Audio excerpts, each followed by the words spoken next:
going on, people? What's happening? Happy Sunday, guys. Ahlan wa sahlan. As you lot know, I'm learning Arabic, so I'm practicing on you lot. Kayf halak, how are you all doing?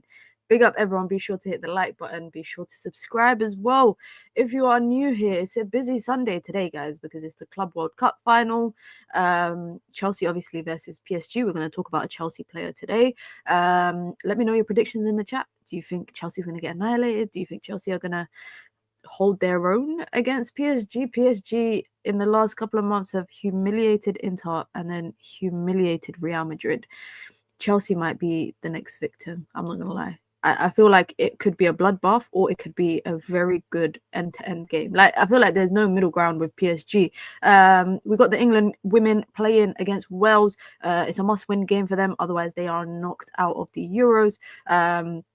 So I'm doing a double watch along for that today because it's at the same time as the Club World Cup. So we're doing a double watch along here on the channel. So make sure y'all come through. We'll be live at 7:30 p.m. So half an hour before kickoff of both games. We'll be watching both games. So if you're just watching the Club World Cup or you're just watching England women, you know, there's something here for you. And if you're watching both just like me, and you can, because obviously one game is being aired on ITV. If you're in the UK, the Women's Euros is on ITV.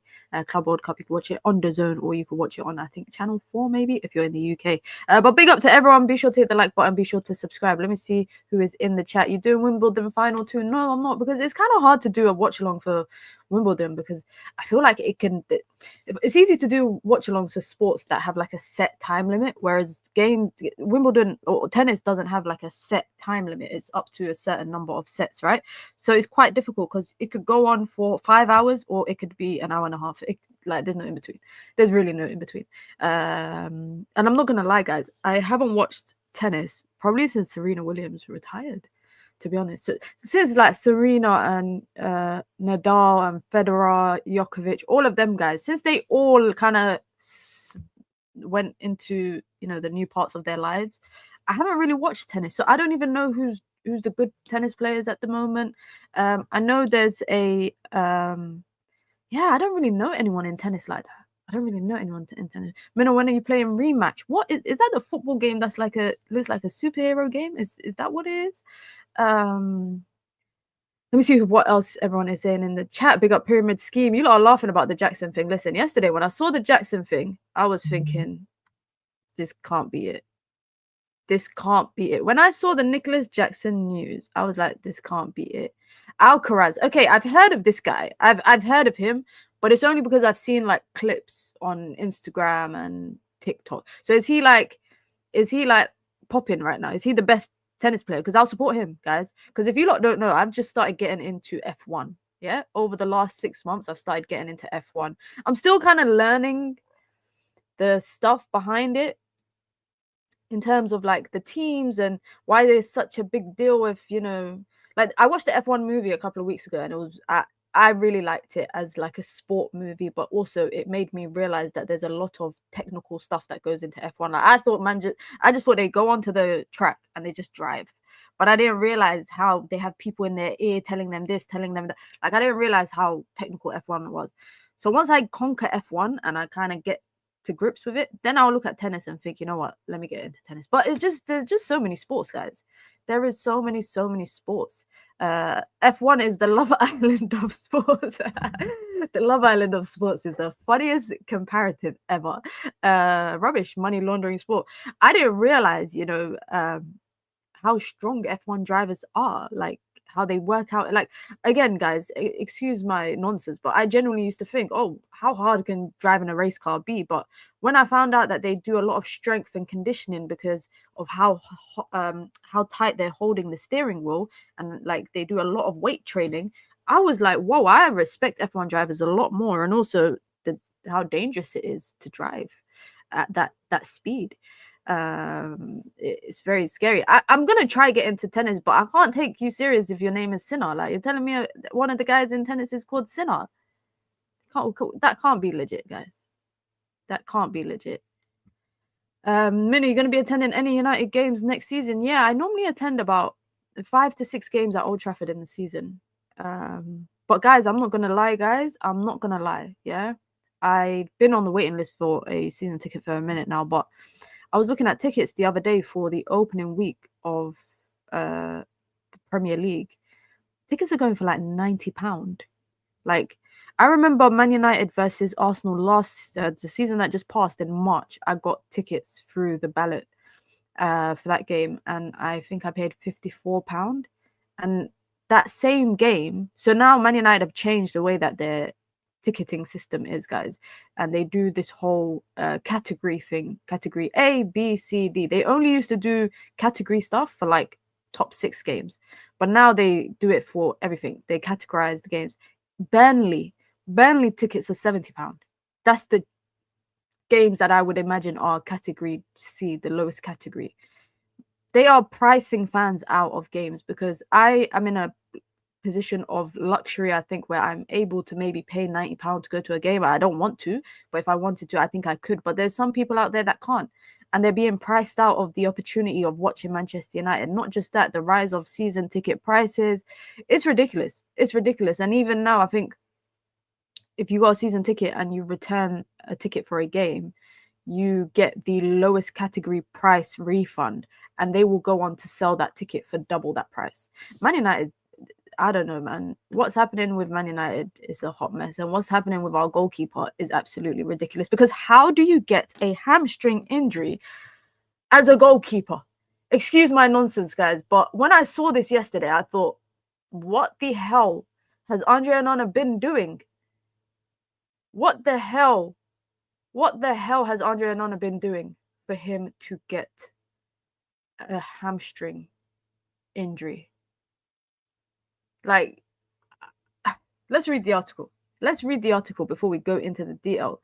Andre Onana is set to miss Manchester United's pre-season with a hamstring injury. It's reported that he's also expected to be out for at least 4 to 6 weeks, which means he might miss the first game of the season. Now, you lot are saying man was playing up front. I saw videos of him, and I'm sure you lot seen the videos of him playing. He was in his home country, playing in poor football facilities, playing around, running around, wearing Astros, I think, on what looked like mud. I don't know how smart that can be, but I'm sure it's not very smart to do that kind of stuff. Now it's been confirmed he's set to miss, like I said, Man United's preseason tour with a hamstring injury. He has begun his recovery process, but will not travel with Manchester United. Altay Bayinda and Tom Heaton are the only other 2 senior goalkeepers in Ruben Amorim's squad, while there remains a prospect of United signing a new keeper this summer. Now, I've seen like people have this idea that, you know, Ruben Amorim is just unlucky with injuries, but I think this could be a silver lining in the cloud. This could be what the hell is wrong with me? This is a silver lining in the cloud for Ruben Amorim, because I think this might give him a legit opportunity to actually move away from Andre Onana as his starting goalkeeper. Now, it's of course relative to, you know, whether Man United have the funds available, because I'm sitting here talking about ticket prices, but guys, we ain't got money like every other club have money to spend in the transfer window. So Man United might look at the goalkeeper position now being a priority, or one of the priorities in the window for Manchester United to find a replacement now that Onana is out. Now, Onana hasn't been someone who has struggled with injury in his career. So I'm actually quite shocked that this injury has come out of nowhere. It doesn't seem like it's an injury that he picked up in training. They've only been back for less than a week. You know, like they've been back at training for less than a week. Has he even reported for training? I don't even know. But with that being said, if it's something that he endured while he was off on off season, because of, you know, running around. I saw him playing like as a left winger in like a 5-a-side game, but like I said, the floor conditions were poor. So if that is the case, then that is poor decision making on his part, because I actually think, you know, I feel like Onana should be looking at this season as a make or break season for him, because he's going into his 3rd season at United, and unfortunately both seasons have been hindered with blunders, especially the first season. The first season, I think the Champions League run, that blunder alone that cost Manchester United multiple times, even in league games, situations that cost Manchester United, I think he should have been going into this summer and into this pre-season as a make or break.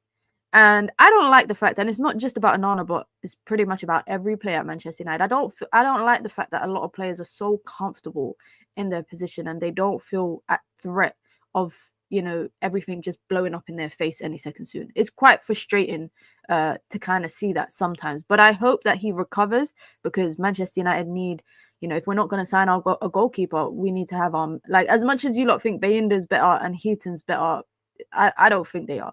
I don't think Binder doesn't really settle me with calmness when I watch him. I remember that game against Spurs in the Carabao Cup. That's the game that I just seem to remember all the time. But he doesn't really settle me. I don't even think he might stay. He might actually look to leave. And I hope, like I said, I hope Onana gets fit soon, because we can't enter the Premier League season with our number 2 or number 3 keeper in between the sticks for the first couple of games. We got a serious run of games. First 5 games, we're playing the top 3 multiple times. So we're playing the top 6, multiple times. So we need to have our strongest lineups possible. But that is the latest on Andre Onana. Now, this, I'm not gonna lie, was probably this news shook me to the core a little bit, guys. And we're going to have an in-depth conversation about this.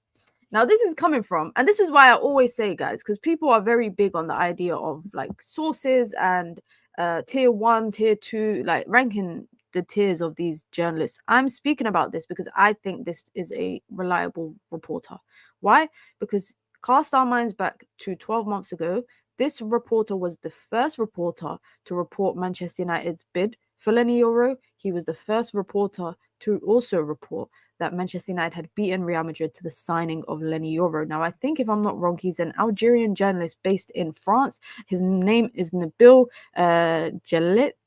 And he is reporting that Manchester United have inquired about Chelsea's striker, Nicholas Jackson. The door is open to leave at Chelsea, and Chelsea have priced him at around £60 million.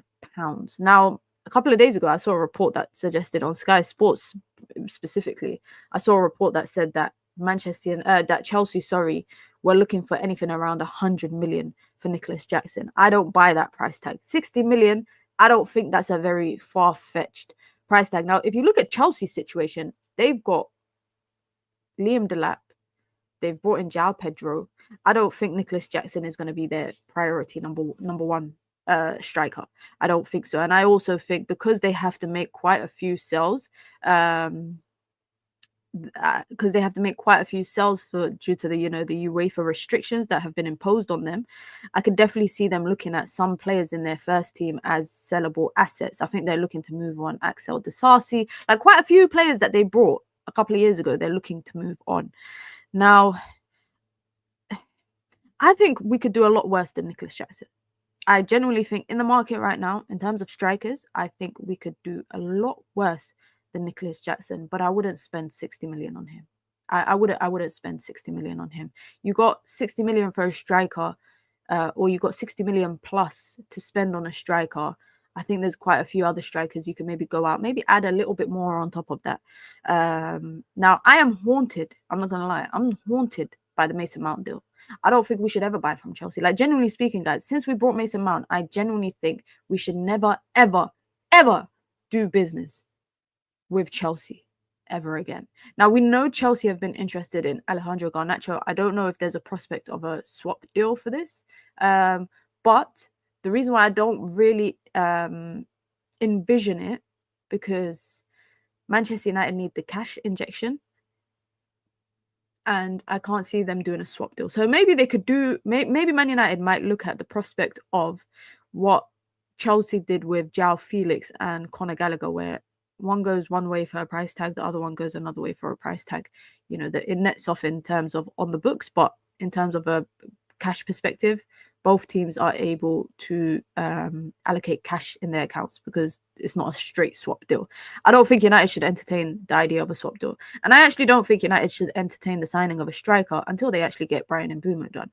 60 million for me is just way too much, because if you're actually looking at the striker market right now, guys, reportedly, You know, we're going to talk about the whole Gyokeres thing because Gyokeres, it sounds like he's throwing his toys out of the pram. Victor Osimhen is waiting on that "here we go" from Napoli. So we're going to talk a little bit about that. It's not related to Manchester United, but the reason why I'm mentioning it is because I'm looking at all the other prospects of signings that we could look for as strikers. And there's not really any other high-class, high-level, tier one, if you want to call it, strikers. Like, let's be honest. Man United are never spending 80, 90 million on Ekitike. He's now linked to Newcastle. And I could imagine if a bid was to come through for Alexander Isak, I can imagine them replacing him with Ekitike for like a cheaper price of what they're going to sell Isak for. So they'll make a profit. Outside of that, Mateta's just signed a new deal with Crystal Palace. Ollie Watkins, I've actually heard he's had an offer from Saudi. I actually heard he has an offer, and there's quite a few teams that want him in Saudi, but he doesn't want to go to Saudi, so that's what I heard. But also, I don't think Manchester United. I don't think Ollie Watkins is of the level of the strikers that I all mentioned. So I feel like with the strikers situation, guys, there's like top tier number 1, and then tier number 2, tier number 3, tier number 4. I don't think Nicholas Jackson is tier number 4. I think tier number 4 is the worst of the worst. That's the worst possible striker you can go out and get. But I do not think Manchester United should spend 60 million on him. Now, one thing when I watch Nicholas Jackson, I think sometimes his decision making is not that great. But also, I watch some things that he does, and for me, he's not an out-and-out number 9. I actually think John Obi Mikel has butchered his confidence. That guy, John Obi Mikel, rips into him every chance he gets. But I don't think he's an out-and-out 9 like Gyokeres. I don't think he's not like Gyokeres. I don't think he's like Victor Osimhen. I don't really think he's much like Ekitike either. I think he has to be like, like, if you got a front three, he has to be the irrelevant one out of the front three. Do you get it? Like, he can't be the main guy. There has to be people. He can't be the star or try like expect him to be the star because he ain't got star qualities. It's a very dim star. But if you put him around other assets that are better than him, that can hold the spotlight better than him, that can do a lot more. If he's just literally a role player, I think he can do that job. However, like I said again, and I'm going to keep repeating it, there is no way on earth, Man United, we already gave them 60 million for Mason Mount. Why are we helping them again financially? Unless it's Cole Palmer, United should not be giving Chelsea any money. Not any money. Unless they're coming the other way to bid 89, 90 million for Alejandro Garnacho. When Jackson was 1-on-1 in the Conference League final and bottled it, I saw enough. Galaxy says Jackson is fine for us. Pyramid scheme says Jackson is garbage. Kamal says he might cook, that players around him can support. That's the thing. That's what I'm kind of envisioning, is like, if he has Mbeumo and Cunha around him, and you got Joshua Zirkzee as an option in the 9, you got Nicholas Jackson as an option as a 9, I think he could be decent. Minna, stop discussing fake Twitter clickbits like Jackson links to United. United fans like you should know better about Twitter fake pages linking every player with United. Can I just say, guys, I said this before I started discussing Nicholas Jackson, and I'm going to say it again. I have respect for a lot of journalists, and the reporter that is reporting this has been well equipped in the past with transfer news, not just for Man United transfer news, just transfer news in football, right? He was the guy, I'm going to repeat it again in case you lot missed it, Nabil Gillette, a Algerian French journalist. He was the first guy to report quite a few transfers, including last summer's big blockbuster move for Lenny Yoro. So just because you might think he's not a credible source, I respect him. There is a world outside of journalism that is not David Ornstein and Fabrizio Romano. I know it's hard to believe sometimes, guys, but there are other journalists that can give you news. And I'm going to discuss it because I think it's credible. Just like that time when Record Portugal was saying that Victor Gyokeres has given his priority to Arsenal and he's told Manchester United, and everybody was saying they're not credible. And a couple of days later, what happened? It came out that exactly that happened. So you don't have to believe it. and I respect that because everyone's entitled to do as they please and do as they want. But yeah, don't just assume that. Yeah, don't just assume, oh, this ain't coming from a credible journalist. This is just clickbait. You're just doing clickbait. You're just doing clickbait. It's not clickbait. It's genuine. It's a genuine reporter with genuine knowledge. And he might get it wrong. But look how many other things we've sat here and discussed. We're about to discuss, apparently Man United are interested in Rodrigo. We're about to discuss that. Big up to SSJ, says, praying for your friend. Big up for the super chat. I don't know who my friend is. Is that Onana? Is that maybe if we sign Nicholas Jackson? Big up for the super chat. I appreciate it. I hope you're doing well, my friend. What happened to your friend? I have no idea. I have zero idea. I'm even looking at my phone to see if I've missed something that's happened to my friend. But anyways, guys, on the topic of Nicholas Jackson, I actually want to know, is there anyone here that would oppose the idea of signing Nicholas Jackson? Now, I've said this already. The idea of signing Nicholas Jackson is maybe better than the reality of it. And I feel like that about quite a lot of players. That the idea of signing a player is always better than the reality of it. I don't think United should be looking at anybody until they flipping get Brian Mbeumo done. And, you know, we talk about clickbait. Yeah, we talk about clickbait news. Fabrizio Romano has said the same thing for the last week in different fonts.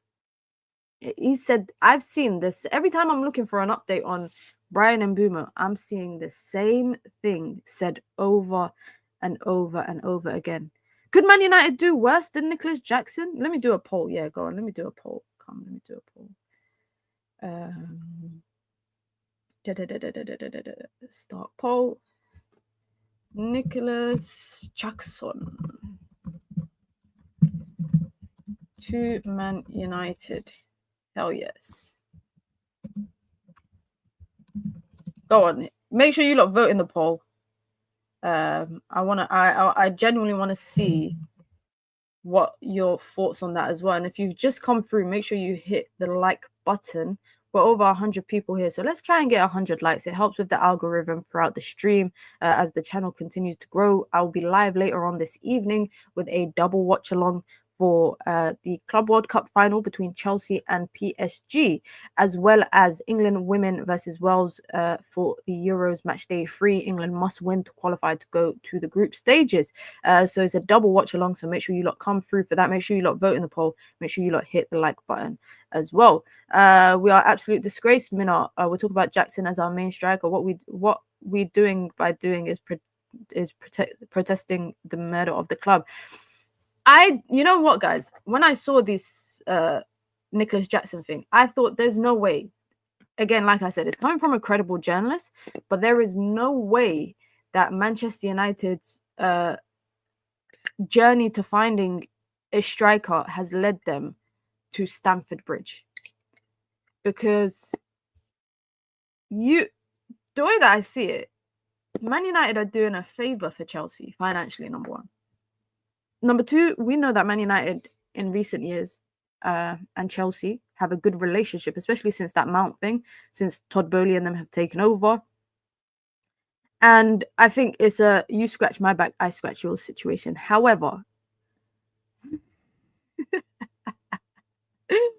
Robert is mad. Robert just said, I would rather Janet Jackson than Nicholas. This is the funniest comment I've seen today so far. This is actually hilarious. Because low-key, I don't think Nicholas Jackson, I don't think he's worse than Højlund, guys. But I always say to you, Højlund is not the benchmark. Højlund is not the benchmark. So me saying Nicholas Jackson is better than Højlund, that's not saying much. That's not really saying much. I would actually prefer, and I've said this time and time again, you guys know I've always wanted Victor Osimhen. I've accepted that is never going to happen. But I have always said, if United cannot sign an out-and-out clinical striker that will raise the, we don't need a ceiling raiser. We don't need a floor raiser. We just need a serious striker. I'm tired of buzzwords, like ceiling raiser, this raiser, that raiser. I don't care about no raiser. All I want is a striker who will give you 20 to 25 goals in the league. Is that too much to ask? There's not many strikers in the market. There's not many strikers in the market, like I said, that will give you 20 to 25 goals guaranteed. And I genuinely am of the belief, and I've said this multiple times on stream, you lot can go back and check. I've always said that if United can't get Osimhen or they can't get Victor Gyokeres, I would rather they sign Mbeumo and Cunha, have Xerxes as the 9, and sign quality players in midfield and in other areas. And when there's an available striker that will give you 20 to 25 goals who wants to come to Manchester United, then you go and sign him in the next summer transfer window if possible. But Liam Delap turned Manchester United down. Victor Osimhen has reportedly said to Manchester United many times, I'm not joining you guys. Victor Gyokeres has been pushing to get his move to Arsenal. There's no striker out there that really wants to come to Manchester United.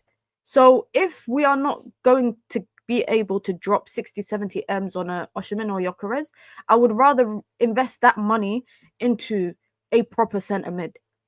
I would rather invest that into a proper wing back. I would rather invest that into other quality starters in other parts of the team, and then, you know, look to sign a striker eventually when a striker wants to come to Manchester United. Mateta's just signed a new deal. Oh my God, guys, I did the poll wrong, but you don't know what I mean, man. You know English ain't my first language. Please, God, now. It was meant to be please, God, no. But you don't know what I mean. Let me actually redo the poll because grammatically, that was a shit show. Grammatically, that was a shit show, guys. Jackson to... That's what I get for trying to be lavish in my polls. I just need to keep it basic. Okay. All right, now you lot vote because now we fixed it. Thank you. Someone in the chat pointed it out to me. Thank you very much for pointing it out to me that I effed it up. Thank you for letting me know that. Let me see. I'm going to wait for the poll to... Because there's no way that you lot... There's actually people out there that want Nicholas Jackson. Nicholas Jackson swap deal for Mount. Oh man, that's never gonna happen, guys. That's never gonna happen. That is never gonna happen. It's crazy to me to even think that we might even not get a lot of outgoings. We're gonna talk about outgoings in a second. Let me see. Allah, people are actually voting yes. No, it's the Chelsea fans in the chat. You know what I realized, guys? It's the Chelsea fans in the chat that's voting yes from Nicholas Jackson to Manchester United. Don't let the Chelsea fans outnumber you lot, guys, because I know for a fact there's a couple Chelsea fans in the chat right now. Let me look at...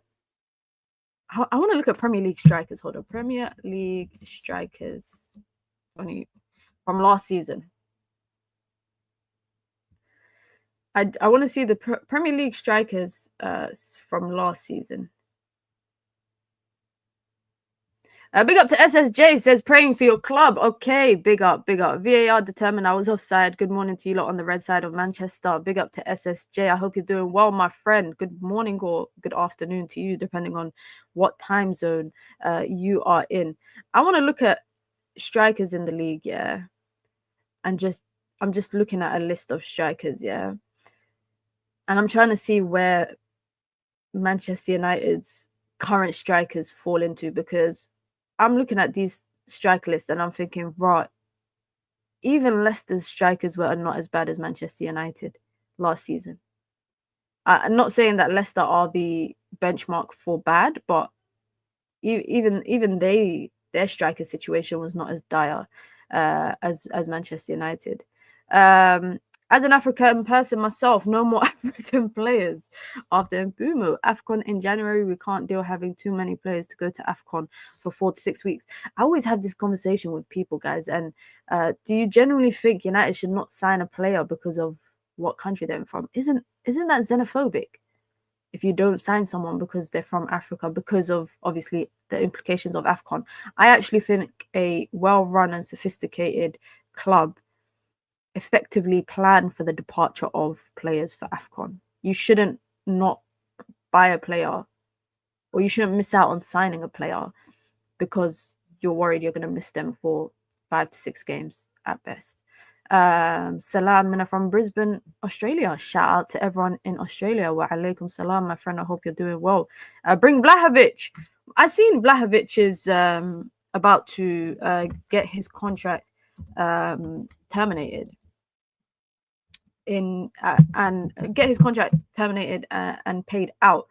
In terms of the strikers that are available, guys, the striker market is horrible. The striker market is actually bad. If United signed Brian Mbeumo, we would have Mbeumo, Ahmad, Mazraoui, Onana going to AFCON, right? Am I missing anyone? Mazraoui, Ahmad, Onana, Mbeumo. Sekou Kone, if he gets a first team call up, but he's not even in our first team, and he hasn't played first team for his national team either. Now, the likelihood of all of those players being Man United starters, I think we would be okay. I think we would be okay. We missed out on John Duran. I don't think Man United would have ever paid John Duran's salary. He's only gone on loan to Fenerbahce. He's only gone on loan to Fenerbahce. He hasn't even gone on a permanent deal. Let's quickly talk about Victor Gyokeres, guys. Let's quickly talk about Victor Gyokeres. Because I don't know if you guys have seen what has happened over the last 24 hours, I would say. But it's a damning situation with Gyokeres. And I think this Gyokeres situation is about to get very, very toxic. I think this Gyokeres situation is going to get very, very toxic. Now, I'm not talking about this as any rumors or links to Manchester United. I'm just talking about it as an overall picture, because the president has come out and said that Victor Gyokeres must apologize and will be fined if he doesn't return back to training. And for some context, they I don't know why I picked this picture. It was the first picture that came up. Let me go to this picture because I don't want a topless man on my screen. So Victor Gyokeres to be fined and told to apologize after missing the Sporting return. Now, the president has made a damning statement. Damning statement. Now, it's been reported that Arsenal have actually bidded over 60 million, but it's not near the 70 million that they want. And Gyokeres believes that Sporting president has basically gone back on a pact of letting him leave for 60 million euros plus 10 million in add-ons, which Arsenal have already surpassed, but there's still no agreement in place on the fee. The president has then done an interview yesterday and said, "We're calm, everything will be resolved with the closing of the market." So basically, he's hinting at the fact that if no one wants to pay, the problem will be resolved once the window closes, i.e. they're going to jump Gyokeres in the dressing room. And he said a heavy fine and apology to the group. He said, if the interested clubs don't want to pay the fair market value for Victor, we are very comfortable with that for the next 3 years, i.e. the length of his contract. So they're happy with keeping him. Now, I don't know how much Sporting value Gyokeres at. What is this price tag? Like, are they holding out for this apparent release clause that they have? Because if Arsenal have reportedly surpassed the 70 million euro fee that reportedly Gyokeres had in place with the president, if they've surpassed that and they're happy to pay that 70 million and slightly more maybe, what is it that Sporting want? Do they want 80, 90, 100 million for Victor Gyokeres? In this day and age, I don't think, unless you're a Harry Kane and you've been doing it in a top league for a long time, I don't think anyone's paying 100 million euros at the least for Victor Gyokeres. And I don't mean that in a disrespectful way. I mean that in the fact that he's approaching he's not that far off from 30, a couple of years off from 30, hasn't really played in a top 5 league. Or been consistent enough in a top 5 league. I don't think he's worth 100 million. So if they're holding out, they want 70 plus 10. Sporting want guaranteed 60 million up front and add-ons. He's 60 million at best. What would you guys value him? Because I can't lie. if Arsenal, if this deal collapses, yeah, I don't think it's at the fault of Arsenal, because I think Arsenal have bidded what they believe is a reasonable fee for him, and also what they've probably been led to believe is what Sporting will accept. I'm sure they've probably spoken with Gyokeres, and Gyokeres has told them, listen, this is what this is what we agreed, you know, me and the president. But one thing I know for a fact is there's certain, I think, leagues and certain teams that have owners or presidents that don't F about. And I don't think a team like Sporting or the president itself will allow player power, because essentially if they succumb to the wishes of what Arsenal have valued Gyokeres and have bidded at, they will go on to basically be kneeling to Gyokeres, and they don't want to look like that to other players, because that will make other players feel like, you know what, if Gyokeres can do it, so can we. We will be able to do something like that. So I get why the president is kind of holding out for that, but I don't think, I will laugh at him. I hope he joins Arsenal and he flops and starts twerking. The thing is, if this deal falls through, I will be laughing at him more than I'll be laughing at Arsenal, because I don't think Arsenal have done I don't think it's their fault that this collapses, and I think it's very, very unprofessional on Gyokeres' side. Like I like being in a day and age where people are doing this is jokes, because it's not even like the best of the best.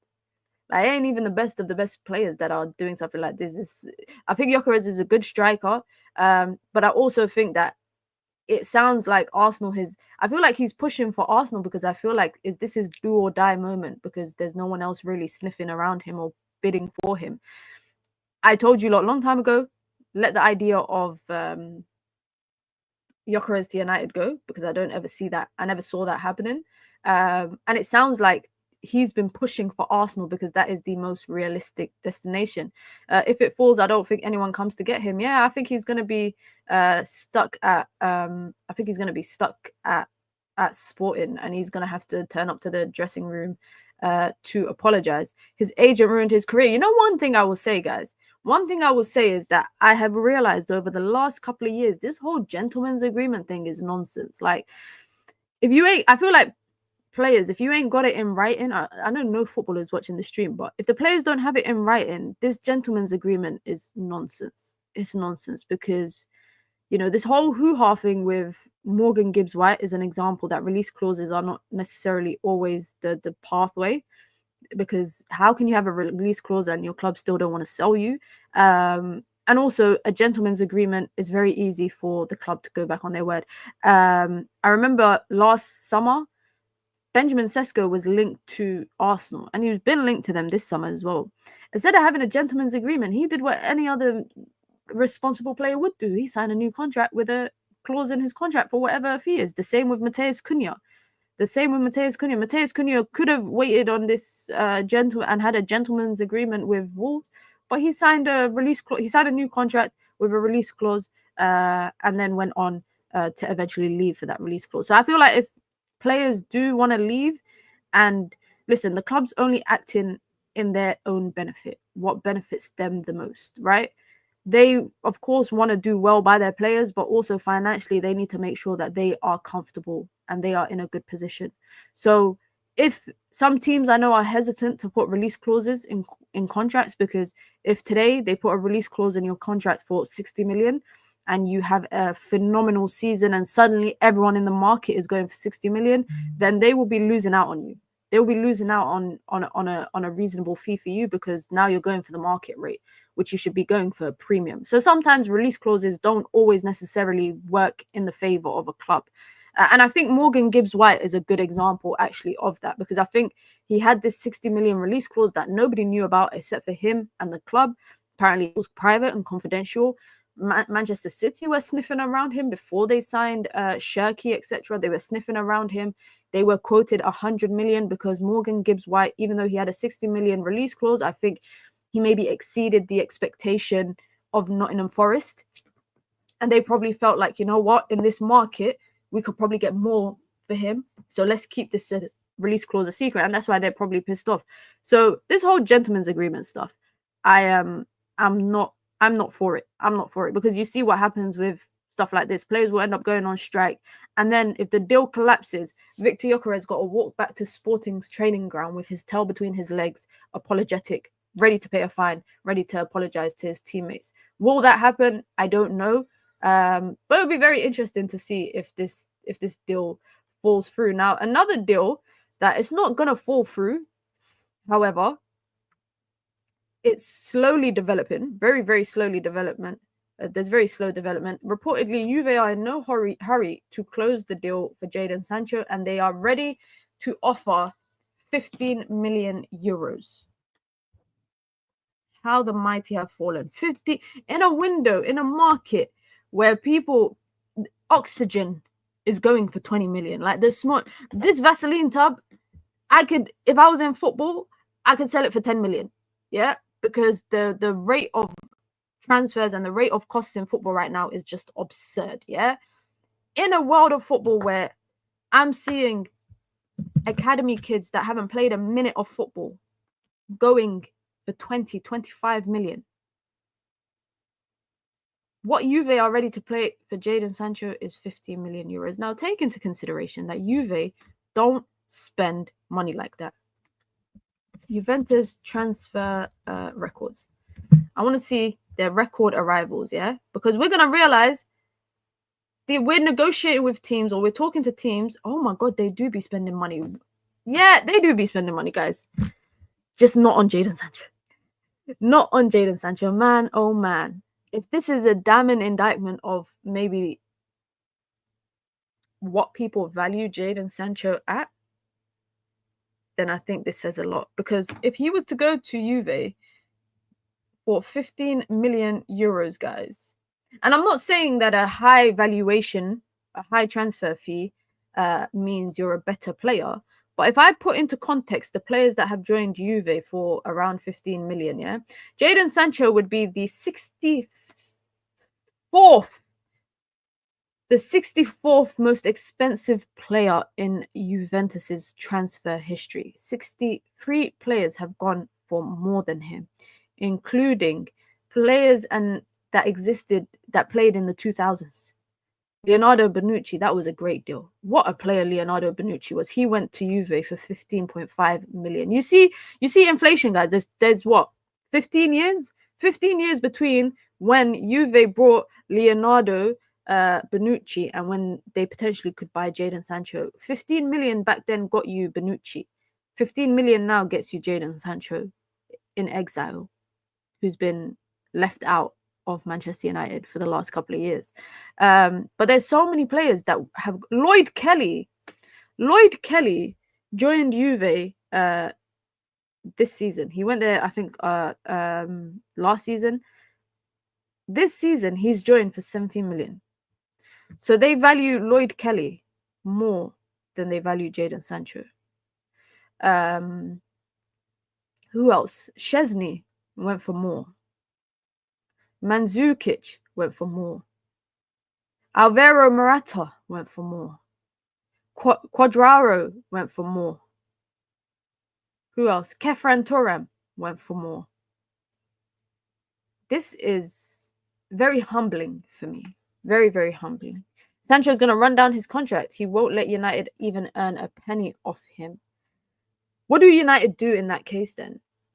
At that point, if Jadon Sancho is rejected, the most recent news, by the way, the most recent news is that Jadon Sancho has requested Manchester United to pay him out. And what is meant by pay him out is pay him the difference in his contract of what a club is willing to pay him versus what he's earning at Manchester United. And that has happened before. Man United did it with Aaron Wan-Bissaka. They did it with Fred. And that was another reason why Harry Maguire was reluctant to join West Ham when he was linked to them, because Manchester United were not willing to pay him out of his contract. So Man United have done this before. They have done this before. And it's reported that it's around 5 million, or just under 5 million. I think it's 4.8 million pounds, which is the difference. Now, if you lot remember, Chelsea paid Man United 5 million to send him back. It might be one of... I know Man United are desperate, like under Ratcliffe, they are desperate to pocket any cash that they get. But I think they should just take the hit on this. they should just take the hit on this. I always kind of have this debate with people about whether Jadon Sancho is the worst transfer in the last decade. And in terms of the fact that, and what people always get stuck on this debate is that, you know, people like Di Maria came and, you know, Alexis Sanchez and in my head, I don't know if I'm living in a bubble, but I don't think their transfers have turned out anywhere as bad as what Jadon Sancho's time at Manchester United has been. I don't think so. I think Man United cut their losses with both players pretty quickly. I think both players, Man United cut their losses back very, very quickly with them. Alexis Sanchez, it was clear not going to work. Di Maria, I think Di Maria, if it was any other manager, he might have worked. I just think him and Van Gaal, they just had two different like etiquettes that they couldn't coexist. You know, sometimes two things can't coexist in the same space. I think that was the case with him and Di Maria. With Jadon Sancho, I just feel like for the price that Man United have paid, for the amount of years that he's been, for the wages that they've given him, I can't think of 5 memorable moments of Jadon Sancho. Probably the only moment I can think of for him is that goal against Liverpool. That is the only one. And some people are going to talk about how, because I remember Ollie spoke about it in his interview on The Overlap when he was talking about the Cristiano Ronaldo signing and how that kind of turned everything on its head. And that was the same summer Jadon Sancho arrived at Manchester United. I always wonder, would his time at Man United turned out differently if Ronaldo didn't join? But I don't even think, I actually think it's quite nonsensical to kind of shift any responsibility on the Jadon Sancho signing to the Cristiano Ronaldo signing. Because even had United not signed Cristiano Ronaldo, who's to say that Ollie would have still been at Manchester United come December times and he didn't get sacked? And then when Ralf Rangnick arrived, I can't remember any memorable moments with Jadon Sancho. Erik ten Hag, maybe in the first month, I can think of some memorable moments, like I mentioned, that Liverpool goal. But other than that, I can't really think of much. And you lot know how the next 2 seasons after that has panned out for him. So it's very sad, but I hope this is a lesson to Manchester. Like, if there's ever a time for Man United to learn from something, is don't ever go and drop 80 million on a wonder kid, on an English wonder kid, to bring him to Manchester United, give him hefty wages, and then be surprised that everything has sunk and gone to shit. Don't ever do that again. There is no, unless, like, generally speaking, right now in football, there is no player for me that I can think of, a young player, English player, that I can think of United dropping a certain price on him and certain wages on him and it being reasonable. Cole Palmer is probably the only guy.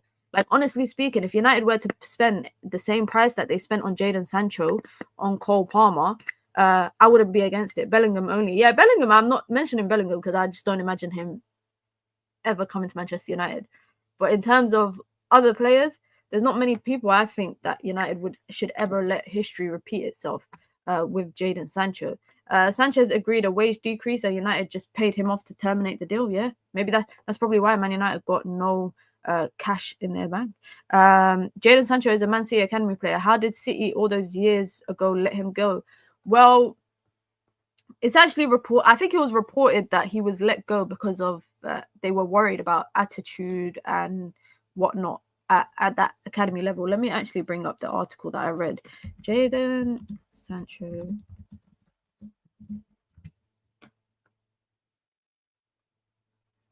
By the way, guys, do you know how much he was sold from Man City? Jadon Sancho, when he left Manchester City at the age of 17, he didn't make any first team appearances and they sold him for £8 million. 8 million. United are about to get just slightly more of that for him. That's probably the worst. That's like investing in cryptocurrency and then the cryptocurrency just dips. And by the time you're ready to cash out, you've made there's no valuation difference. There is no valuation difference. Now let me bring up the article. So Jadon Sancho was reportedly let go. This is around the time United were buying him. It was first team reasons. He wasn't ready to they weren't ready to have him break into the team after they had signed Leroy Sané, Gabriel Jesus, and Bernardo Silva. Also, they had Aguero, Raheem Sterling, De Bruyne, etc. There was no kind of and then Manchester City also ended up accusing him of taking the easy way out by obviously leaving to go to Germany. I think that was a good choice for him. Quite a lot of people have left Manchester City to go and join another team and try something else. And I respect that. I totally respect that. Bellingham is a scrub. I don't want him anywhere near my club. Bellingham's an interesting one because when I watch Real Madrid or I watch PSG or I watch Barca or I watch Atletico, etc., like when I watch these teams, and there's a player that, like, if I watch Pedri, for example, for Barca, or I watch Vitinha or Fabian Ruiz for PSG, I can see their impact in the game. But when I watch Bellingham, sometimes I forget he's on the pitch, number one, sometimes. Not all the time, but sometimes I forget he's on the pitch. Especially in the last 12 months, I think the role that he was playing under Ancelotti compared to the role that he was playing in his first year was completely different. I feel like he's that box-crashing midfielder that can drive in the middle third with the ball. But when I see him trying to do skills and I see him trying to be like a Pedri or a Vitinha, etc., I'm like, you're not like that. You're not like, do I think you're a talent? Yes. But I just don't think you are of the ilk of these sophisticated dribblers that are good in possession. I don't think Bellingham's like that. I still think he's a decent player, and I'm very intrigued to see how he kind of develops under Xabi Alonso and what role they got him playing, because I think the deeper you put Bellingham, the less impactful he is in games. I don't think he's someone that keeps the ball ticking for Real Madrid. I don't think he's the guy that can pick up the ball off the back line and kind of, progress the ball without, like, I think he takes too many touches as well. The guy watch him, guys, when he's playing in that deeper role. And when I say deeper role, I mean in front of the back line, but there's a big gap between him and the forward line. Watch him and see how many unnecessary touches he takes. So you'll see how often he's trying to draw fouls. He's always trying to draw fouls as well, and then he's pissed when he don't get the foul, and then he'll fly into a reckless tackle after that. And this is why I don't get when people compare him to Pedri, because I think Pedri is miles better than him as a midfielder. As a midfielder, Pedri is miles better than him. If I have the ball in the final third, and I need to break down the opponent, I know which player I want on the ball, and I know which one I would prefer in the box. I would prefer Bellingham in the box, and I would prefer Pedri on the ball. It's as simple as that. But I do sometimes think that Jude Bellingham's PR is a lot. I think he's a good player, but yeah, I think his PR is a bit. He's giving him Zidane's number is mental to me, because I don't even know how he's not Zidane. He's not Zidane. Never will be. Never will be. But this is why I always say, guys, I'm so grateful I got to grow up watching those kind of players, because it makes me appreciate them now more when I watch the kind of midfielders we got in football. Listen, we've got over 160 people here. We haven't even hit 100 likes yet, guys. We haven't even hit 100 likes yet. Jude's touch creates a lot of problems. It does. And that's why I say he takes a lot of unnecessary touches. When I watch people like Cruz or Modric in midfield for Real Madrid, and then I watch him, I think maybe that's why I feel like Real Madrid have felt Toni Kroos's absence last season a lot, because they had Bellingham playing in midfield who was not of the ilk of Toni Kroos. He didn't need too many touches to get the ball out of his feet. Bellingham will take 5, 6, 7 touches before he even looks up to find the next pass. But yeah, make sure you hit the like button if you've just come through. Like I said, we've got a double watch along later if my internet suffices, because I've been having internet problems all weekend. But we will have a double watch along later today, Club World Cup, as well as the England women team for the Euros final game of the group stages. If you want to join the membership club, guys, you can. It's the pinned comment in the chat. You get your badges, you get your emojis, you get your custom member content, and of course you get to support the growth of the channel, the ever-growing channel here, growing day by day, guys, and the content will only be getting better. If you want to support the channel in alternative ways as well, you can by sending in super chats with your comments, with your questions, with your thoughts, or just to show some love. And if you want to do something simple and it goes a long way, just hit the like button and subscribe. that's it. That helps every single time. Stephen Ralston said we hired new nutritionists and all that.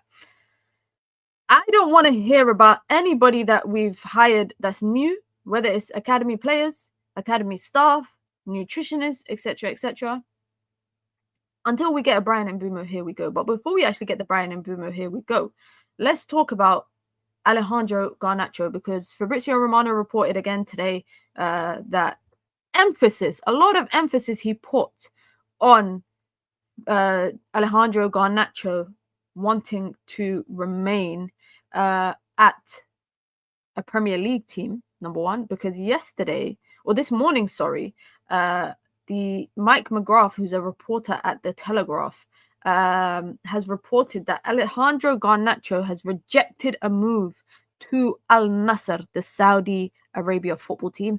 Cristiano Ronaldo's team reportedly had initial discussions with his camp to convince him to be a part of the title challenge in Saudi. However, Garnacho has prioritized wanting to stay in Europe.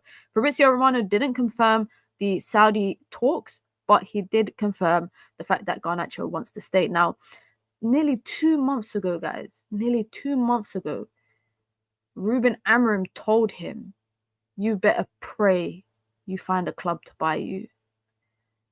And it's been 2 months and not one club has sniffed anywhere near him. They are avoiding him like he's got a bad smell. And it's not just him. It's actually not just him. It's pretty much anybody that Man United are trying to sell. But he's going out sad. And what I mean by that is you had the world in your hands at Manchester United. You know, you had the opportunity to be the face of, you know, the project alongside other players. You threw it away for some nonsense reason. It might be ego, it might be another reason, but you threw that away all for you to be sitting on your ass in the summer transfer window waiting for your team to sort out a move to you. Napoli don't want you because they are signing Noah Lang.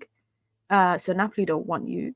Chelsea could probably find better for left wing. I mean, they're about to sell Madueke for 50 million.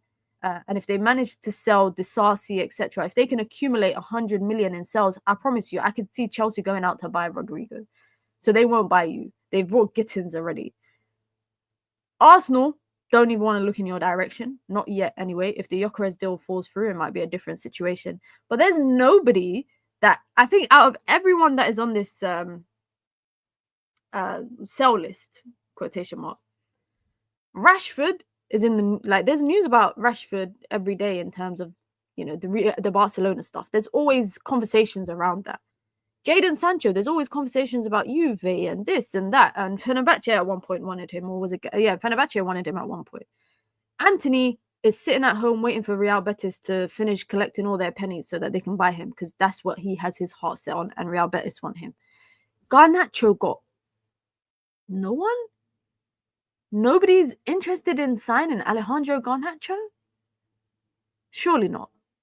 Surely someone would want the wonder kid, star boy, the one that everybody thought should get the number 7. Ronaldo reincarnated, if you want to call it that. Surely someone will want him. It's a sad state of affairs. For Al Nassr to even consider wanting you,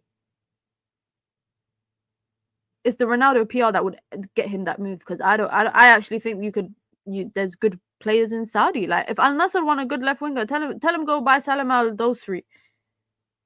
Al Hilal might not sell him, but you can go and sign him. You can go and sign him instead. Now, like I said, 2 months ago, Ruben Amorim said, you better pray someone comes and buys you. This is a problem, guys. This is actually a problem. And I know it's funny to laugh at the fact that, yeah, no shock, nobody wants him. Like, what a shock horror. But this will only mean one thing and one thing only for Man United. That he will probably have to stay. It's not the worst thing if he stays. But is the manager going to play him? Is the manager going to play him? Not even a team like Crystal Palace or West Ham. Wow, they speak. Maybe a newly promoted Premier League team can sign him. Why? I wouldn't see Nick a newly promoted team buying him, because Man United are pricing him at 50 starting. 50 starting. Sunderland just bought Adingra for 24 million. 24 million, which I think Adingra is a very good player.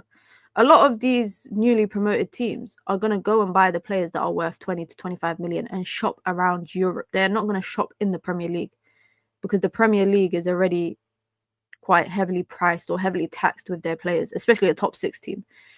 So I wouldn't be surprised. Now, Crystal Palace, if they sell Eze, I don't even think they'd look at Garnacho. Garnacho thinks, I think, in my opinion, and this is just an assumption, but I think Garnacho might think he's better than a team like Crystal Palace. And that's not me being disrespectful to Crystal Palace. It's just me imagining that Garnacho sounds like he wants to be at a marquee team, a Chelsea, Real Madrid, you know, like that kind of level. And I think all those clubs could find better for sure. But I shouldn't say that, because then I'm weighing down the price of my own player that we so desperately need to sell. So maybe I shouldn't say that. Lack of self-awareness is why we are where we are. That's true. That's true. United are very bad at reading the room. Like, you know how Man United are very bad at reading the room, guys? Look at this. Well, this actually pissed me off today. Not many things get on my nerves, guys. Well, actually, a lot of things get on my nerves. I'm very easily irritated.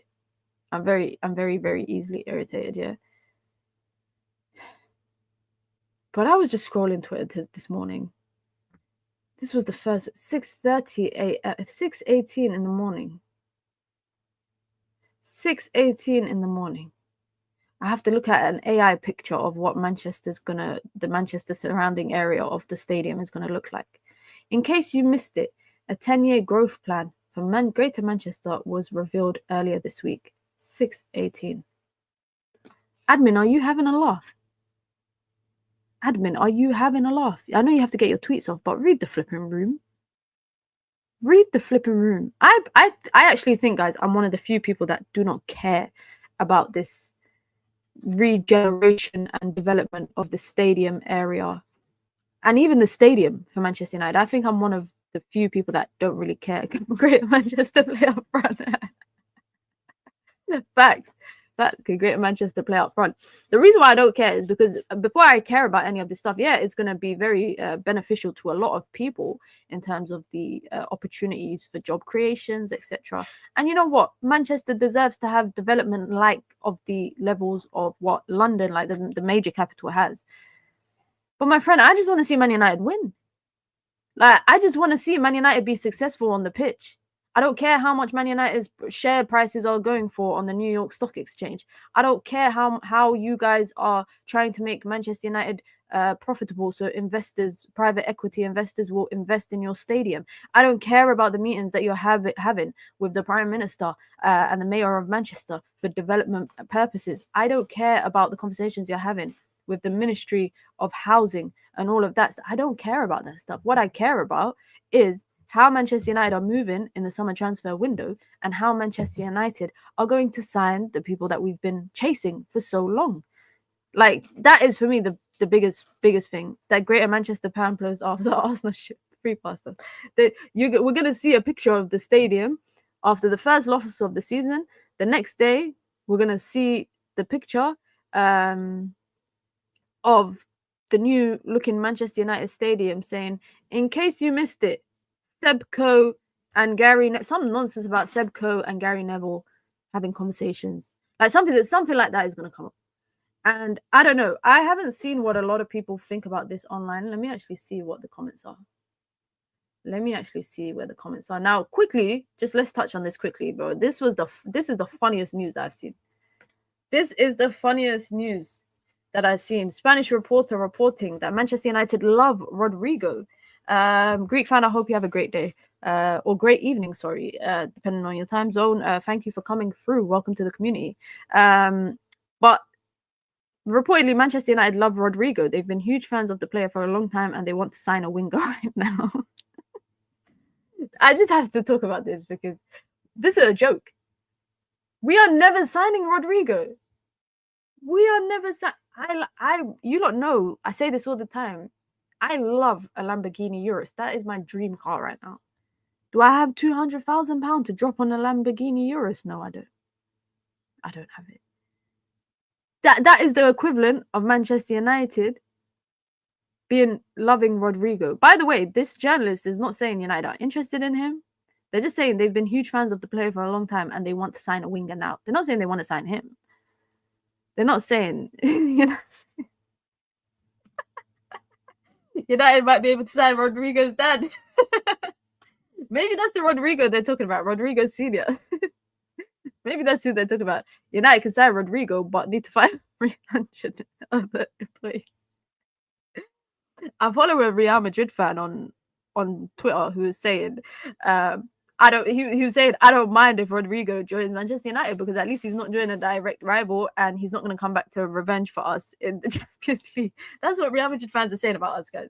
They're saying we don't mind if United sign him. It's never going to happen because Real Madrid, Florentino Perez only gives us players when he's done with them and when they're approaching the latter stages of their career. Right now, two teams, in my opinion, or maybe even three teams could do with a quality world-class left winger. Arsenal, Bayern Munich, Chelsea. To me, even maybe Liverpool, if they're not going to sign a number 9, I think they could do with a Gakpo. They could do with Gakpo in the 9, and they can sign him as well. So 4 teams could do with a quality left winger.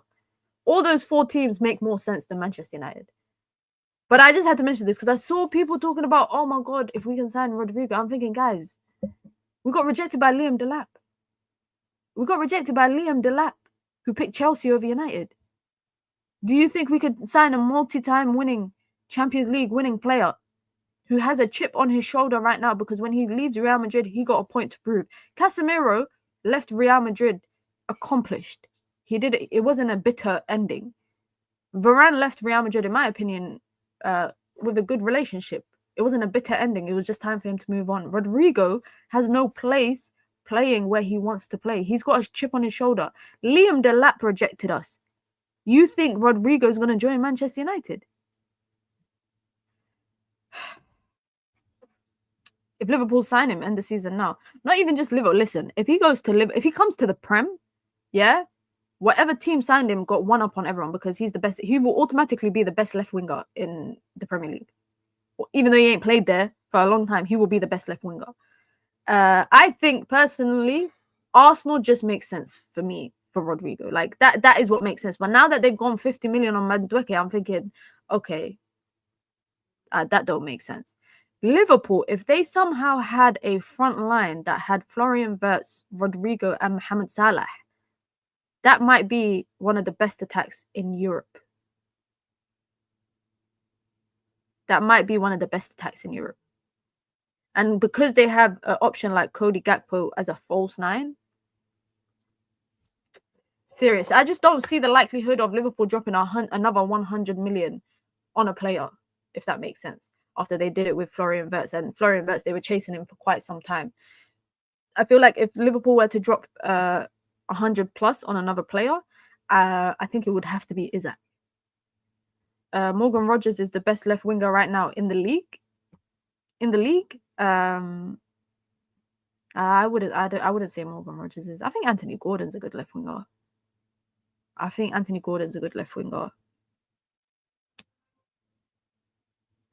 United are huge fans of a lot of players. Yeah. Big up to SSJ with the super chat. United are huge fans of a lot of players. That's one thing I realized in this transfer window. Let's see what the update is on Centaur Devils that Ridwan is talking about. Oh my God, why am I writing in caps? All right, let's see what the update is on our boy Marcus Rashford. Quick update from Sky Sports. Manchester United are expecting an approach from Barcelona for Marcus Rashford. They are working hard behind the scenes on a deal for him. Barcelona have explored the conditions of a deal, but have yet to make official contact with Manchester United. So that is coming today from what's his name again? Darmesh at Sky. It's also been reported earlier in the day that it sounds like, guys, Man United are pushing just to have an obligation to buy. Like, it's likely to be a loan. It's likely to be a loan. But it sounds like, and good that Man United are doing this, they are pushing to get an obligation to buy, because that's what effed him up last time. That's what effed him up last time at Aston Villa, is the fact that there was no, like, we need to firstly, if Marcus Rashford leaves, please, let's not have a clause in the contract that says that the club can choose not to buy him and pay a penalty, the same way that Chelsea did with Chelsea. Let's make sure that there is a compulsory obligation to buy if he plays more than 5 games. If he plays more than 5 games, that's fine to me. I say we ditch a striker, go for a quality midfielder like Wharton, and get a striker next season. I was just talking about that earlier. Let's quickly revisit that. Because we were talking about Nicholas Jackson and the possible prospect of Manchester United signing Nicholas Jackson. If you guys have missed this conversation that we had, Manchester United have reportedly inquired about Chelsea striker Nicholas Jackson. The door is open for him to leave Chelsea for around £60 million. That is the price tag reported. The journalist reporting this is the same journalist who reported the Lenny Yoro bid, the Lenny Yoro contract deal, and eventually the Lenny Yoro transfer. He was the first person to report that, and he's reported actually quite a few other reports, not just Man United related, but he's reported other groundbreaking stuff in the transfer windows over the last number of years. So I think he's a very respectable reporter that we can definitely take his I think his information on board, and I'm in the boat of Sam with this comment here, in the fact that, you know, there's no quality striker out there that will guarantee you 20 to 25 goals that wants to come to Manchester United. Gyokeres don't want to come to United. Osimhen don't want to come to United. Ekitike is, I think we're priced out of a move for him. And I think for me, in terms of the strikers available this summer, it's Gyokeres and Osimhen, and then everyone else below them. I don't think United should take this risk with Jackson. Oh my God, why is the poll so close? Guys, 112 votes so far in the poll. And it's 48% saying yes, please. And 49% is literally basically 50-50, guys. You lot are actually 50-50 in the chat.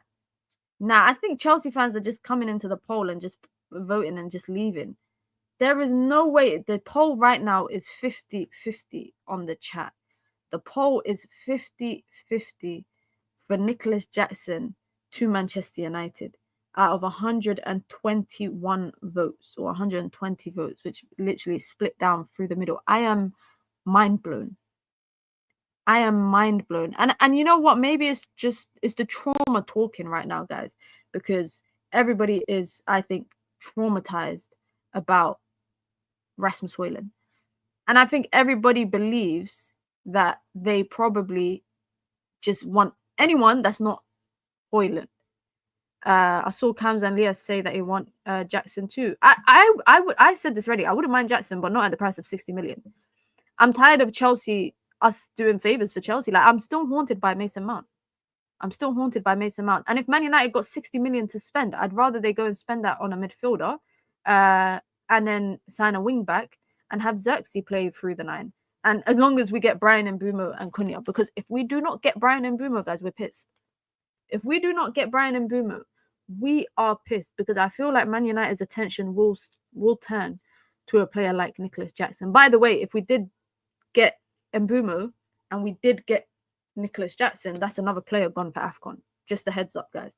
That would be at least 5 players in our starting 11 that would be gone to AFCON if they all qualified.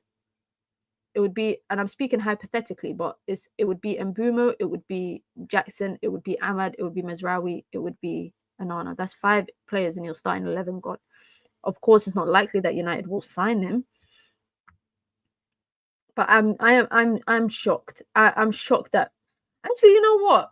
I'm not that shocked. Well, now that I'm thinking about it, I am not that shocked that people might be open to the idea of Nicholas Jackson. But I've said this already, guys. At the price of 60 million, that don't work. But then again, on the flip side, just to be devil's advocate, the starting rate for every player that has a couple of years of top flight Premier League experience right now, the starting price for everyone is 50 million. Everyone is going for 50 million, except for United players. But you're seeing Mohamed Kudus, you're seeing João Pedro, you're seeing Noni Madueke, Anthony Elanga. All these guys casually go. If you play for a top half team,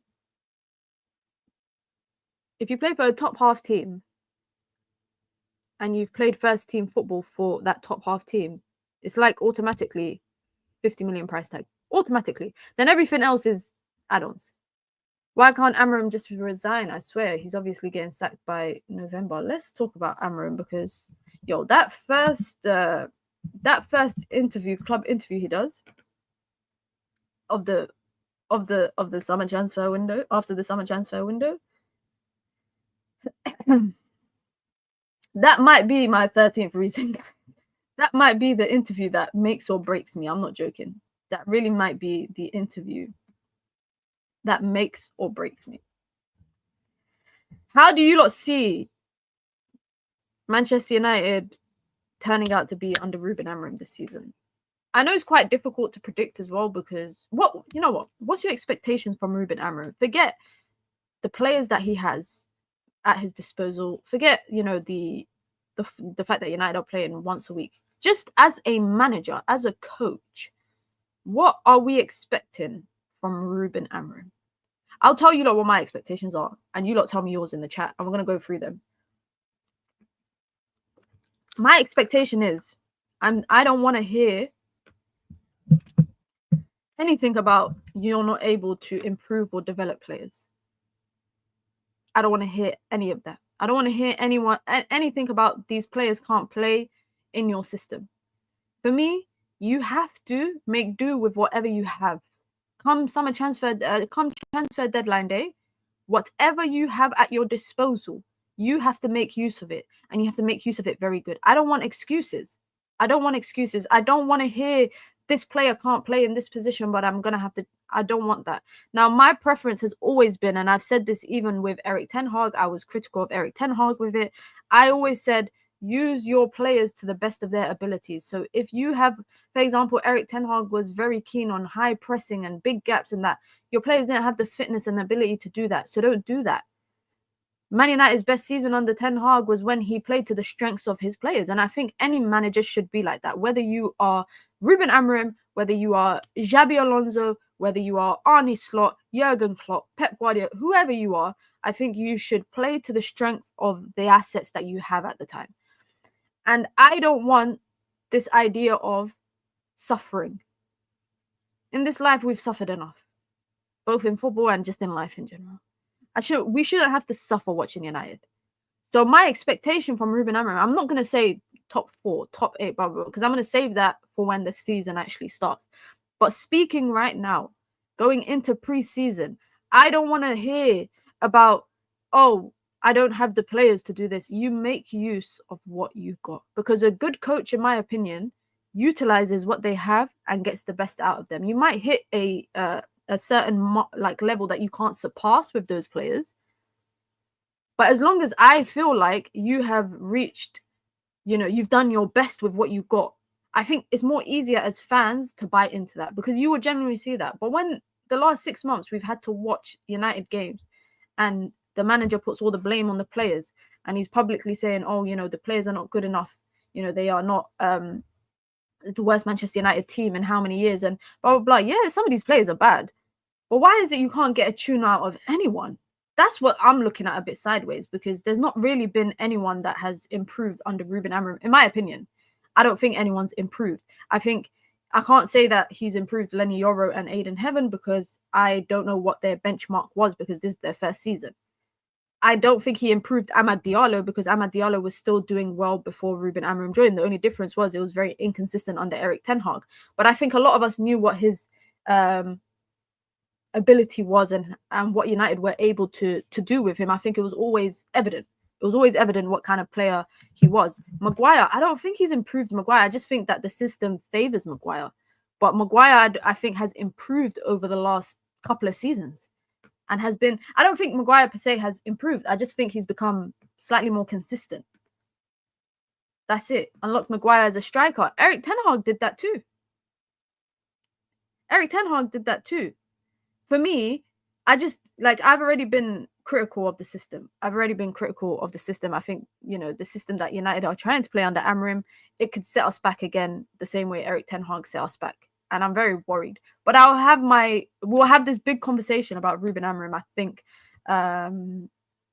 once we know how our transfer window turns out. If that's how you look at it, he can't win. No, he can win. He can win by improving, using the players that he has and utilizing them to their ability, rather than trying to fit, what's the saying, fit round square pegs in round holes. Until you get the square pegs to fit in the round holes, just put the round holes in the round holes. Like, it's as simple as that. Until you get the players that you feel will elevate your ceiling and improve what you have right now and do what you need to do, make use of the assets you have right now. That's it. Because it's more realistic. Let's be honest, guys. It will always be cheaper for Man United to sack Amorim than for them to rip up the entire team and get rid of everyone. It's always going to be cheaper for them to do that. So every time with a new manager, it will always be cheaper for Manchester United. It will always be cheaper for Manchester United to get rid of the manager every time. And it's not just Ruben Amorim. I'm talking about any manager at Manchester United. It will be cheaper for them to do that. So I am concerned going into the season, but also I'm concerned at the fact that Ruben Amorim is not getting, like, United are moving too slow. I can't, by the way, put all the blame on Amorim. I will put some blame on just Manchester United as a whole. We are just moving so slow. We are moving so slow in the summer transfer window, guys. I think it's about to be 7 weeks since that. Hold on, let me see. Hold on. Let me see when that Mbeumo news came out.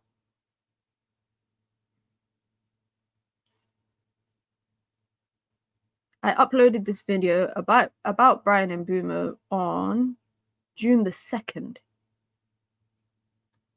And now it's July 13th. It's actually my niece's birthday today. So it's June 13th. And it's been over 6 weeks. So United are moving slow with no sense of urgency. And it's hard for people to be optimistic. That's why I kind of understand why a lot of you guys have your reservations about the season. I totally understand it. I'd rather sign Watkins than Jackson. Let's actually have that conversation. Nicholas Jackson.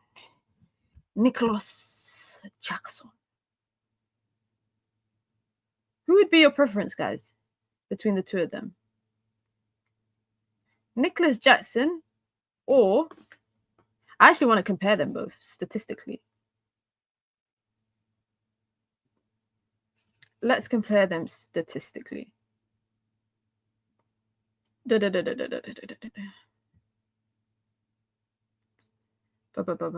see the most reliable stats. Cool. So, wow, this is interesting. Ollie Watkins has started the same number of games that Nicholas Jackson has played. Interesting. All right, stats in the season this year. Ollie Watkins, 16 goals, 8 assists. Nicholas Jackson, 10 goals, 5 assists. So 15 GA, 24 GA for Ollie Watkins. Obviously, there's an age variance. I think between the two of them, I think there would be a price variance as well. I think, yeah, here you go. Age and resale value is on Jackson's side. That's it. But I think Watkins is the better number 9. In terms of all-roundedness, I think Watkins might be better. In terms of clinicalness, if that's a word, as a number 9, I think Ollie Watkins is better. I think depending on the price tag as well. If United could get Watkins for 45 million, I would prefer Ollie Watkins. If they were both at the same, like if I had to pick 60 million for Watkins or 60 million for Jackson, I mean, I'd say neither, but I don't want to spend 60 million on anyone that's not going to guarantee you a set number of goals. But I would say Ollie Watkins out of the two of them personally. But we're shopping in the garbage bin here. But where do you expect United to shop right now? Where do you guys expect United to shop? Villa going to use that cash to sign Samu. He's got a 100 million release clause, if I'm not wrong. I'm pretty sure the Porto kid, that guy is a bully. He's a bully. Like, whoever gets their hands on him, they are going to have a serious striker. But in terms of the fact that United are shopping in fodder, where are we meant to shop? Where are we meant to shop? And I also just think with the inflated market and how expensive just everybody is in the transfer window, every striker you are going to go for in the Prem is going to have a marquee price. They're going to have a inflated price. That's it. 40 million for Watkins, I would take that. I would absolutely take that. 40 million for Jackson, I would take it. 60 million for Jackson, nah. Doing Chelsea a favor, that's the thing, guys. Again, and I know I repeated this already, but the idea of doing Chelsea a favor again, I'm not for it. I'm not really for it. Have we hit 100 likes? Yes, we have. We've nearly surpassed just over 130. Let's try to get 150 likes on the way out. Big up to everyone that came through, stuck around. Let me know where you're watching from, guys, before we actually wrap the stream up. Let me know what country, city, etc. you guys are watching from, because I'm always curious to know where everybody is from. I know there's a lot of people a lot of subscribers, from the US, from the UK. I think I have quite a few from the continent of Africa. Shout out to everyone from Africa. I think I got a couple people from Far East Asia, people from the Caribbean. To be honest, people from every continent. Dubai. Shout out to all my Emiratis. Shout out to everyone in Dubai. Kenya, Nairobi, Kenya. Shout out to everyone in Nairobi. Gambia, Kampala, Uganda, London, Cape Town, Jamaica, Manchester, South Africa, Lebanon. Wow, mashallah. Shout out to everyone in Lebanon. I've got Arabic lesson today. I know I told you I'm learning Arabic. My lessons are going very well. Poland, shout out to everyone in Poland. Literally, you lot are scattered all over the place. You lot are scattered with Somaliland. Until it plays, you're not in Somaliland. Stop trolling me. South Africa. Where else? A lot of people in South Africa. United fans. I heard there's a lot of United fans in South Africa. I know there's a lot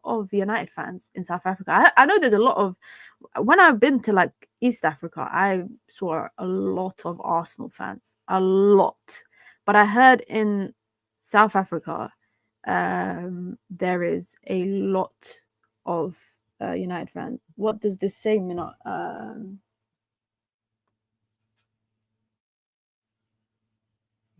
What does that say? That says Mahada Salah. What does that mean? Mahada means this is what is. Mahada means what is. And then that says Salah. Sorry, I had to look on the other screen because the writing's really small, so I can't really need it. Extra classes needed. Yeah, 100%. 100%. I'm still the thing is, my language has a lot of loan words from Arabic, so it makes it slightly more easier, and I can already read Arabic. So again, that don't say Muhammad. Oh, it does say Muhammad. I just read it wrong. Yeah, you don't know. There you go. I need more lessons. I can read Quran easily, but they get rid of the symbols. It gets techie. So that's what I'm learning right now, is how to read Arabic without the what's it called? The symbols. We call it harakats. So without the harakats, it is tough. I'm not gonna lie. But one way that I've been learning, guys, is I've been watching a lot of videos, TV shows in Arabic. So that's kind of helping me to learn the language better, because I'm not speaking to people regularly. Also, I'd be reading a lot on my phone, book, etc. I got a little dictionary here that has basically, whenever I'm stuck on a word and I'm trying to figure out what the word is, I got my little dictionary here. And I also, people tweet me in Arabic, so I try to reply back in Arabic. without using Google. Well, Google ain't really that good anyway. The Google Translate is horrible. But anyways, guys, listen, be sure to hit the like button. Be sure to subscribe. If there is any breaking news, and I say this all the time, but there's never any breaking news. But if there is any breaking news between now and tomorrow, you lot know I'll be live. I'll be live again at 7:30 UK time, 30 minutes before kickoff for the Club World Cup, as well as England women versus Wales women. So make sure you lot come through 7:30. I know a lot of people are going to be doing a watch along for that, but if you're loyal, you'll come through. You planning to move somewhere in Arabia? No, I'm not planning to move, but there's a market for like being a commentator or presenter in the MENA region, the Middle East and North Africa region. So I'm just trying to learn another language, because a lot of times when I speak with producers of shows, etc., they always ask me what language do I speak other than English, and I actually only speak my national language, and that they don't really need that. They need people that speak French, Spanish, German, Arabic. That's probably I think that's the 4 main languages outside of English in sports media right now, especially with, so many competitions happening across the Middle Eastern region. The rise of Saudi Pro League, etc., etc. So it's just for development purposes, and also it's for religious purposes, because it allows me to understand the Quran a lot better when I understand exactly what I'm reading. So that is why I'm learning Arabic. And I encourage everyone to learn a language. I've realized it's really harder. The older you get, the harder it is to learn. I feel like if I was 15, 14, if I was a teenager again, I feel like I would be able to maintain and absorb everything a lot better. Whereas now I feel like my brain just does not work as well as it used to when I was younger. I don't know, conspiracy theories. But listen, guys, be sure to hit the like button. Be sure to subscribe. Big up to everyone that sent in super chats throughout the day. Big up to everyone that stuck around for the stream, 1 hour and a half. I'm making up for not streaming yesterday. Big up to everyone that got involved in the chat as well, United fans and non-United fans. We will be back, inshallah, God willing, in about 5 hours and a half for the double watch along. So I hope to catch a lot of you lot then. And if not, I hope to catch you lot all tomorrow on the Daily Dose of Mina Transfer Show. I'm out, guys. Have a great afternoon. Peace.